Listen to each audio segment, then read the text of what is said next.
All right, settle down, everyone. Take your seats. Today we are undertaking a high-stakes clinical lecture on the biological mechanics of lower gastrointestinal failure. Specifically, we're diving into the biomechanics of terminal obstruction. Now, we've got to get right into this because this is a severe physiological issue.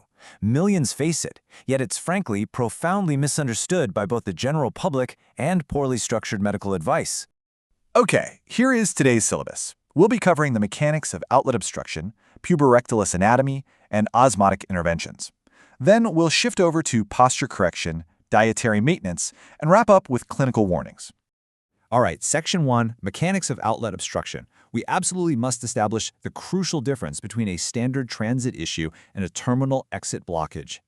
There's a stark biological contrast between these two states. On one hand, we have a high colon transit deficit. Your standard constipation. The waste moves way too slowly through the upper colon, dehydrates over a period of days, and responds generally to standard systemic laxatives. But on the other hand, we have rectal outlet obstruction, and this is entirely different. The stool has successfully navigated the entire colon. It's hit the finish line, reached the rectum, and then it just physically stops. It's literally trapped in a mechanical dead end. We define this clinically as dyssynergetic defecation. Let me be clear, this is not a digestive issue. It's a mechanical failure. The pelvic floor muscles simply fail to relax, physically trapping that dehydrated waste right at the terminal exit. Now, this becomes increasingly common after age 50. It can be triggered by specific medications like opioids or iron supplements, a chronically low fiber intake, or, quite simply, the modern habit of just ignoring your body's natural neurological reflexes. Moving on to Section 2, Anatomy of the puborectalis. Let's look at the mechanical kink. The core mechanical problem is perfectly summarized in our source material. It states that the puborectalis acts like a sling, pulling the rectum into a kink, like a garden hose with a bend in it. Now, by evolutionary design, this muscular sling is what keeps you continent during the day. However, when you sit upright at a standard 90-degree angle on a modern toilet, you're passively maintaining this exact kink. If that muscle fails to relax when it's time to evacuate, well, it acts as a physical, unyielding trap. And listen to me closely here. Straining tightens the kink. Think about the strict physics of applying forced downward pressure to a closed kinked system. It is completely mechanically counterproductive. Pushing only clamps the exit shut tighter. It leads directly to severe mechanical consequences. We're talking painful hemorrhoids, fissures, and even permanent organ prolapse. Do not force the mechanics. Which brings us to Section 3, Osmotic Agent Interventions. Time for targeted rescue. That solitary number is 5. Exactly 5 milliliters. That translates to exactly 1 teaspoon of magnesium hydroxide, commonly known as milk of magnesia. Taken strictly on an empty stomach with a full glass of water, this is the precise optimal dosage to clear a terminal blockage. Now let me be emphatic. More is absolutely not better in this biological scenario. Do not take a tablespoon. So let's walk through the exact biological mechanism of this osmotic gradient step by step. Step 1, you ingest the osmotic agent. Step 2, rather than chemically irritating your entire bowel, the agent rapidly draws water from the surrounding tissues directly down into the rectum. Step 3, that trapped dehydrated mass softens efficiently from the inside out. And Step 4, within 30 minutes to a few hours, the natural evacuation urge triggers, safely dissolving the blockage without any muscular force. However, as your biology professor, I must issue some strict clinical cautions. You must avoid this intervention entirely if you have kidney disease. Your kidneys are the biological filters responsible for clearing magnesium from your system. If they're compromised, magnesium buildup is clinically detrimental.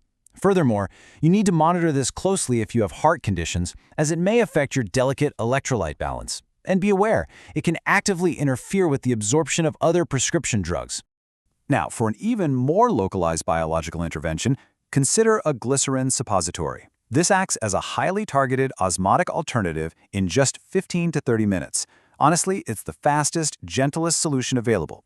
I firmly advise against harsh stimulant laxatives like senna or bisacodyl. Those agents aggressively irritate the bowel into spasming, they cause severe cramping, and worse, lead to long-term physiological dependency. Stay away from them. Okay, Section 4, Biomechanical Posture Correction. Let's talk about the physical fix. Let's execute a complete 60-second postural fix. First, elevate your feet 6 to 9 inches using a step stool so your knees actually sit above your hips. This action mechanically straightens the anorectal angle, essentially unfolding that garden hose kink we discussed earlier. Second, incline your torso forward.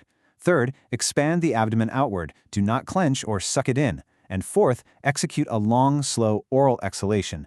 This specific breathing pattern neurologically signals the pelvic floor muscles to release and open the gateway. Next up, Section 5.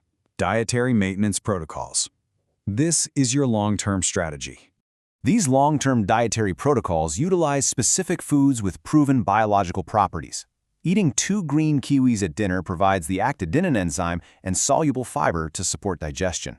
1 to 2 tablespoons of flaxseed in the morning, which, mark my words, explicitly must be ground to activate its cellular properties, creates a hydrating, soluble gel mass in the gut.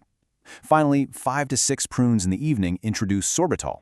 This functions as a highly effective, natural, mild osmotic agent that mimics the magnesium pathway. Now, it is absolutely critical to avoid a fundamental biological mistake. Adding pure fiber to your diet without simultaneously consuming 6 to 8 cups of water creates a dense, concrete-like mass in your intestines. Think about it. If you suddenly target 25 to 30 grams of fiber daily without the requisite hydration, you are mechanically constructing the exact rectal plug we're trying to cure. You simply must hydrate the system for fiber to function properly. As an objective academic, I have to note the existence of alternative research models here. Some researchers currently suggest a contrasting low-fiber protocol. This model utilizes a specific, ancient aquatic ingredient designed to restart digestion and soften buildup. It's an alternative hypothesis to the traditional high-fiber model, and it just goes to show the continually evolving nature of gastrointestinal science. Finally, Section 6, Clinical Warning Indicators. Pay very close attention here. You need to watch out for these critical anatomical red flags. Blood makes directly into the stool, not just on the surface. Unexplained weight loss alongside bowel changes. Persistent pencil-thin stools, which biologically indicates a stricture or a tumor higher up. A sudden onset of these issues after the age of 45. Severe abdominal pain or vomiting. These are strict pathological indicators, class, and they require same-day medical evaluation by a physician. And this brings us back to a foundational biological rule of the human body. Honor the reflex. When the rectum fills, it stretches, and it automatically signals the brain. You must answer that neurological call immediately.